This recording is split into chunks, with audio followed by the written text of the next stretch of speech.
far beyond the northern coasts, where the sea smashes against black cliffs and the sky is almost always dark, there's a place sailors call Stormgrave.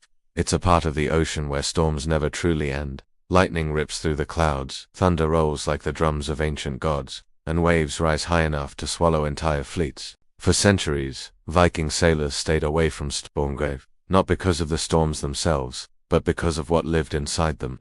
Old sagas told of a creature born in the first storms of the world, a being made from thunder, wind, and the rage of the northern skies. They called it the Titan of the Black Storm. Most people thought it was just a myth, a scary story for young sailors. Until the storms began to move, villagers along the coast started noticing something strange. Storms that used to stay far out at sea were now drifting toward land. Ships vanished without a trace. Lighthouses were shattered by waves that appeared from nowhere, and fishermen began reporting something impossible, a shadow inside the lightning, a massive figure moving between the clouds. In the coastal village of Skalheim, a warrior named Ragnar Stormborn listened to these stories. Ragnar had spent his life fighting creatures most men believed were legends. He had slain a mountain troll and survived a battle with a sea serpent that almost dragged his ship to the bottom, but this felt different. Storms don't move like living things, unless something inside them is guiding the wind. One night the sky above Skalheim turned completely black. Lightning split the clouds so violently that the sea glowed white with every flash. The storm that followed was unlike anything the villagers had ever seen. The waves smashed against the cliffs with terrifying force.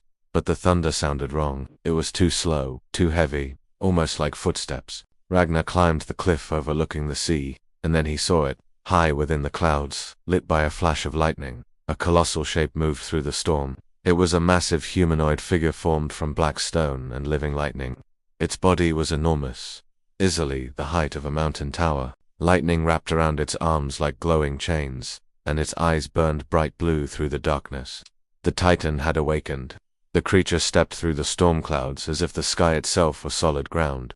Every movement sent massive waves crashing across the sea below. The wind almost threw Ragnar from the cliff, but he didn't look away. If the Titan reached the coast, the entire northern shoreline would be destroyed. The storm kept moving closer.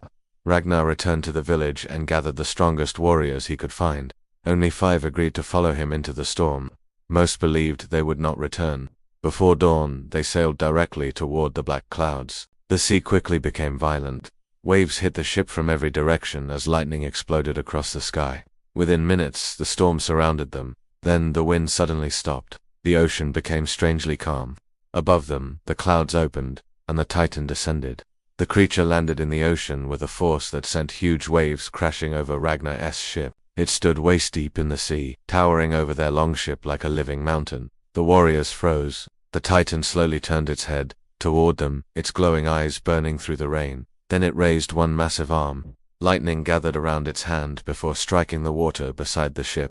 The explosion almost flipped the longship over. Ragnar knew they only had seconds. He grabbed his runic spear, a weapon said to carry fragments of ancient thunder magic. If the Titan truly controlled the storm, its power had to come from the lightning itself. The next strike would be their chance. The Titan raised its arm again, drawing lightning from the sky. As the lightning struck the creature's body, Ragnar leaped and hurled the spear directly into the glowing center of its chest. The runes exploded with a blinding light. For a moment, the storm itself seemed to freeze. Then the Titan roared, a sound that shook the very clouds. Lightning burst violently across the sky as the creature staggered backward. The waves erupted around it while the glowing runes on Ragnar's spear burned deeper into its body. The Titan swung its massive arm toward the ship, and the impact shattered half the vessel instantly. Warriors were thrown into the sea, but the magic inside the spear continued its work. The lightning round the Titan began to collapse inward, drawn toward the weapon. The creature roared again, weaker this time. Finally, the Titan's body cracked apart like broken stone.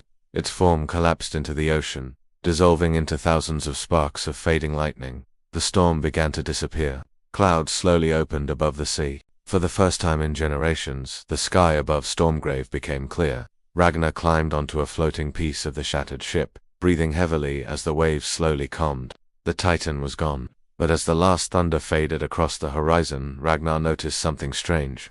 Far inside the retreating storm clouds, something else moved, another shape, larger, watching. The storms of the north were not finished yet. Thanks for watching. If you enjoyed this story, be sure to like and subscribe for more.